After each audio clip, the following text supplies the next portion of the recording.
Friends, दोस्तों स्वागत है आपका हमारे चैनल पर। आपके फेवरेट सीरियल ये रिश्ता क्या कहलाता है में चल रहा है हाई वोल्टेज ड्रामा, जहां पर मनीष का फैसला उड़ा देगा सभी के होश। आने वाले एपिसोड में देखने को मिलता है कि यहाँ पर चैलेंज कर देता है हर्षवर्धन मनीष को कि इन लोगों को पतंग उड़ानी ही नहीं आती है, अगर उड़ानी आती तो इस तरह से थोड़ी चाहते। जबकि यहाँ पर मनीष भी इस चैलेंज को एक्सेप्ट कर लेता है, दोनों परिवारों के साथ थम जाती है और अक्षरा और अभिमन्यु के होश उड़ जाते हैं।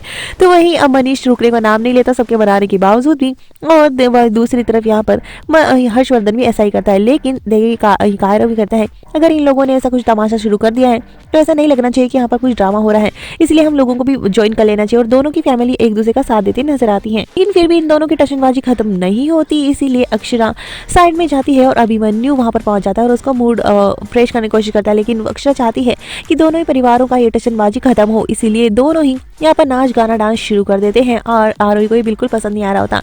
तो देखने को मिलता है कि आरोही की पतंग यहाँ पर नील काटते नजर आता है और सभी के सभी यहाँ पर मस्ती करते नजर आते हैं। लेकिन फिर से यहाँ पर अक्षर और अभिमन्यु का एक ड्रीम होता है कि दोनों ही परिवार अब इन दोनों के साथ में हैं और दोनों ही मस्ती कर रहे हैं।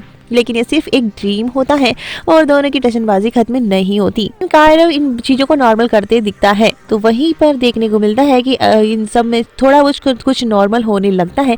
लेकिन तभी यहाँ पर अक्षरा और अभिमन्यु दोनों साइड में जाते हैं और दोनों यहाँ पर देखने को मिलता है कि यहाँ पर एक वायर की वजह से अभिमन्यु पर गिरने वाला होता है। लेकिन वो उसे बचाने के चक्कर में ही दोनों ही एक दूसरे पर गिर जाते हैं और ये सब कुछ सब घर वालों के पूरे वहाँ पर जितने भी लोग आए होते हैं उन सबके सामने आ जाता है। जैसे कि उन सब लोगों को लगता है कि चलो ये तो यहाँ पर पूरी दुनिया के सामने ही रोमांस कर रहे हैं और यहाँ पर दोनों ही परिवारों की संस्कारों पर सवाल उठा देते हैं। लेकिन यहाँ पर एक के बाद एक वहाँ पर कोई सिचुएशन को समझने की कोशिश करना नहीं लगता और अक्षरा यहाँ पर अभिमन्यु को चुप करवाते नजर आती है और उसे जवाब नहीं देने देती। लेकिन यहाँ पर वो कहता है कि हाँ माफ़ी क्यों मांगे, अब अगर आपको सिचुएशन पता ही नहीं है। लेकिन मनीष सबके साथ माफ़ी मांग लेता है और यहाँ पर अक्षरा और आरोही पर भी काफ़ी इल्ज़ाम लगते हैं और अब इसी के चक्कर में मनीष अपना फैसला सुना देता है और कहता है कि अब बिरला परिवार के साथ हमारा कोई रिश्ता नहीं है और इसका अक्षरा का हाथ पकड़कर वहाँ से ले जाता है। तो वही अभिमन्यु रोते नजर आता है। अब यहाँ पर देखना इंटरेस्टिंग होने वाला है कि क्या सिचुएशन होती है और कैसे अक्षरा और अभिमन्यु दोनों परिवारों को बचाते हैं।